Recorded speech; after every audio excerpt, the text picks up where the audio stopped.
Assalamualaikum warahmatullahi wabarakatuh. My name is Nurhana Fatiha. I want to introduce about our case study. On 20 February 2013, the stadium Sultan Zainal Abidin roof collapsed again while undergoing reconstruction. 137 meters of roof collapsed. The collapse caused 5 worker injuries.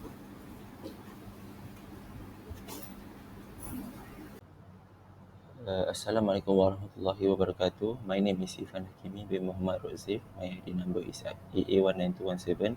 So I will explain causes of the tragedy and also example of failures. So for the first point is lack of compliance.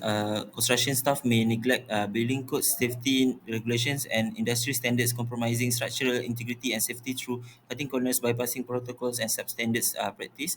Next is inadequate training and expertise. Insufficient training and expertise in construction project can lead to legal errors. Structural weaknesses and collapse risk due to the insufficient knowledge and skill. Next is negligence in design in engineering. Engineers at Sultan Mizan Stadium may have neglected laws and regulation, compromising structural integrity and increasing the risk of catastrophic failures. Next is lack of quality insurance. Lack of quality insurance measure can lead to non-compliance, compromising structural stability and safety construction due to inadequate oversight and supervision. For last part is ethical professional responsibility. Staff and engineers may have professional and ethical duty due to prioritize public safety and well-being. Disregarding laws and regulations can put life risk due to factors like time pressure, resources, and lack of awareness. The collapse of Sultan Mizan Stadium was caused by staff and engineers not adhering to laws and regulations, highlighting the need for strict adherence and comprehensive oversight for construction projects and safety and integrity. For the next part is example of failure. So this is some specific examples of failure related to the collapse. First is structural design flaws. Structural design flaws in the stadium's engineering team may have overlooked critical factors, weakening the structure and compromising its external force resistance. Next is inadequate risk assessment. Inadequate risk assessment in engineering can lead to structural failure in Sultan Mizan Stadium, causing a critical oversight and underestimate potential vulnerabilities. Next is material selection. Engineers crucial in selecting materials for construction projects, as failure to ensure quality in Sultan Mizan Stadium collapse weaken stadium structural integrity. Next is lack of quality control. The stadium collapse highlights inadequate quality controls measure. Engineers should oversee construction, conduct inspection, verify techniques, and address deviation to prevent errors. Compromise structural integrity and increase failure risk. And last point is inadequate construction practices. Poor construction practices, including incorrect support system installation and structural element assembly, can cause a building's collapse and structural weaknesses. So, Dr. S. Subramanian, that Minister of Human Resource back then, pledged to amend the Occupational Safety and Health Act, or OSHA, 1994, to ensure that professionals will be skilled and responsible in matters of safety requirements, and responsible for monitoring the method. So, if anything goes wrong, the law will allow us to demand action, he said. So I will pass to next presenter. Assalamualaikum warahmatullahi wabarakatuh. My name is Khairul Izzuddin bin Muhammad Zani. My ID is AA19221. Today I am going to talk about the ethical issue for building collapse that we take. For example, Sultan Mirza Zainal Abidin Stadium roof collapse at Terengganu. As you know, that ethical issue. A code of ethics is a guide of principle designed to help professional conduct business honestly and with integrity. A code of ethics document may outline the mission and value of the business of organization, how professionals are supposed to approach problem, the ethical principle based on the organization, core value and the standard to which the professional is held. A code of ethics, also referred to as an ethical code, may encompass areas such as a business ethics, a code of professional practice, and employee code of conduct. Okay, there is three ethical issue and or as we can call the ethical code for can be used for this case. And first is utilitarianism. The general rule A general theory for the utilitarianism is ethical theory that determines right from wrong by focusing on outcome. And the rule for the utilitarianism is the ethical theory that proposes that an action should be considered morality right if it follow a rule leading. And for this case, the engineering company should use the good quality of material and monitor the workmanship of their worker. So the company should be responsible for every outcome that worker have been done. As you can see, there is a book for the utilitarian ethic for this ethical issue. Next ethical issue is duty ethic. A general definition for duty ethic is to teach that some acts are right or wrong because of the sort of thing they are and people have a duty to act accordingly regardless of the good or bad consequence that may be produced. The next, the obligation to do our duty is unconditional. That is, we must do it for the sake of duty, because it is the right thing to do, not because it will profit us psychologically or economically, not because if we don't do it and get caught or will be punished. For this case,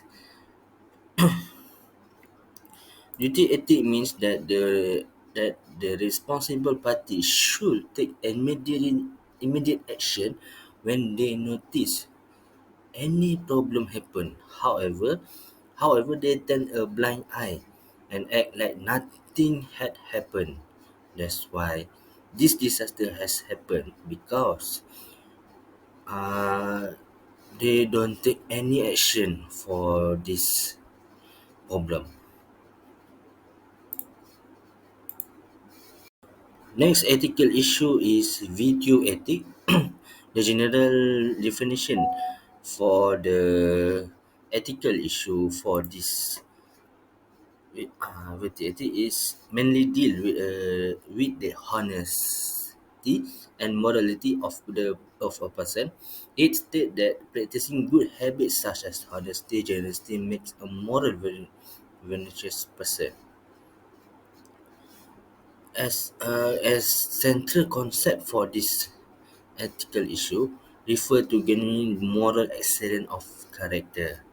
And for this case, we can means that the genre should show good character instead of a bad character. Other than they should follow all the rules and specification used in that project without neglecting even one of it, to prevent from anything bad happen. And they must ensure every single specification that has been set by the responsible should be obeyed, because there must be a good reason behind each point.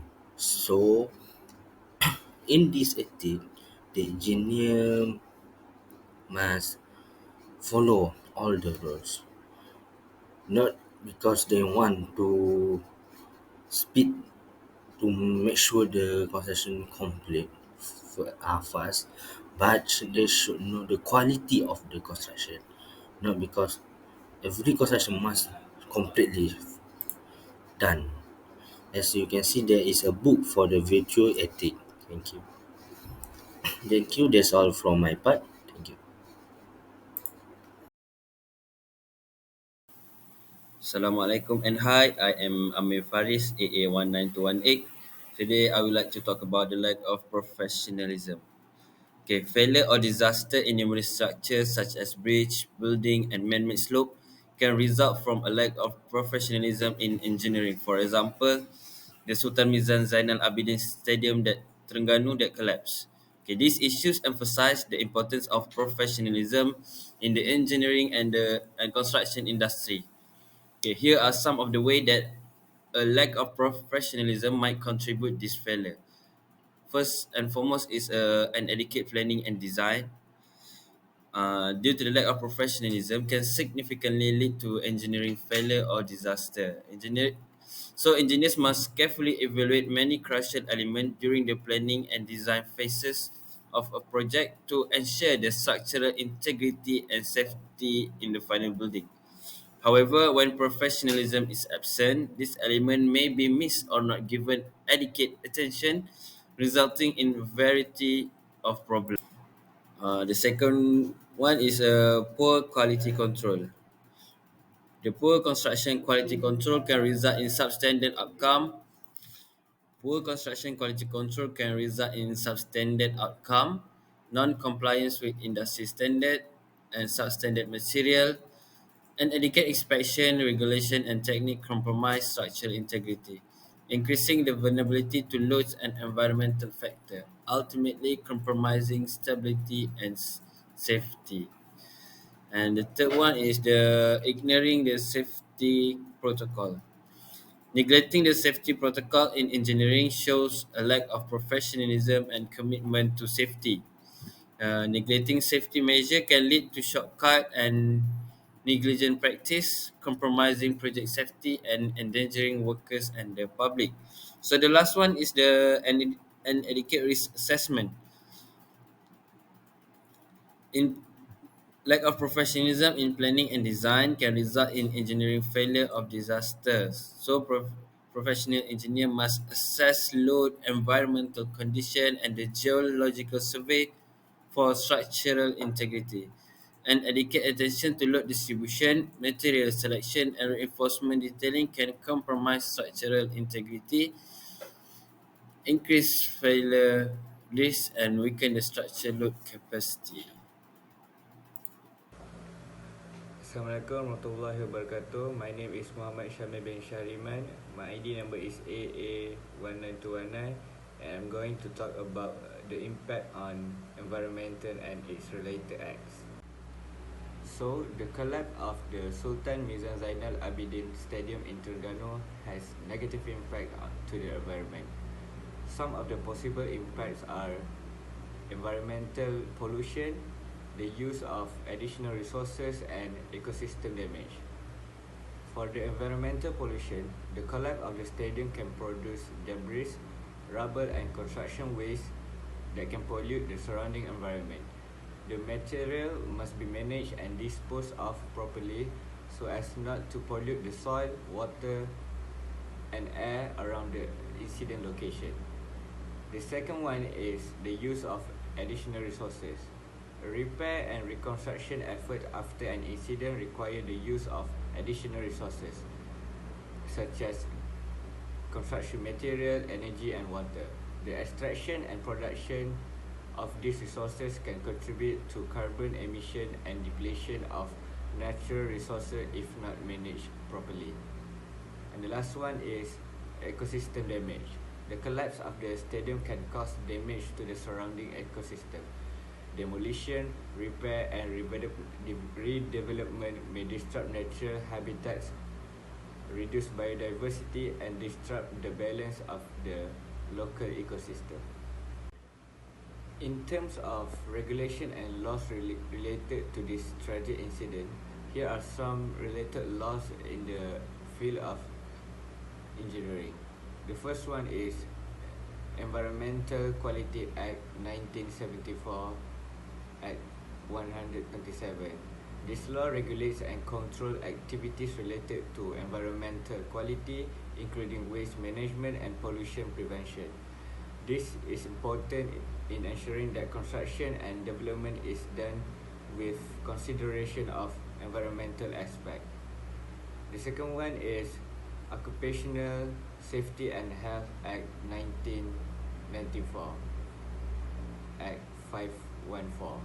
This law regulates occupational safety and health in the workplace, including in the construction industry.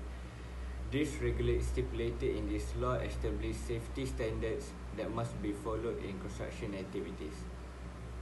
Next is Town and Country Planning Act 1976 at 172. This law regulates town and country planning and development. This is important in ensuring that the construction of the stadium and related infrastructure meet the exact planning requirements and do not damage the surrounding environment.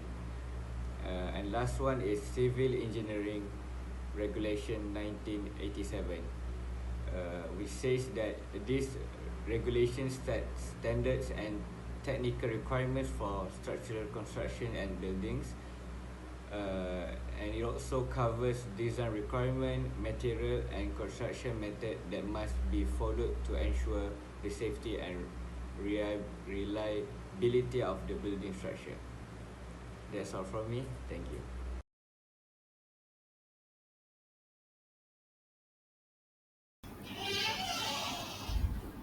This case study provides the comprehensive understanding of the tragedy, its cause, implication, and measures taken. It highlights the importance of follow ethical code and professional standards in construction projects to ensure public safety and well-being. The tragedy considered to need stricter enforcement of law, enhanced training, and rigorous quality assurance measures. Ethical considerations are critical in construction projects as they guide moral conduct, accountability, and decision making. By learning from the tragedy, stakeholders can work toward implementing necessary measures and improvements to ensure safety, compliance, and efficiency in future projects.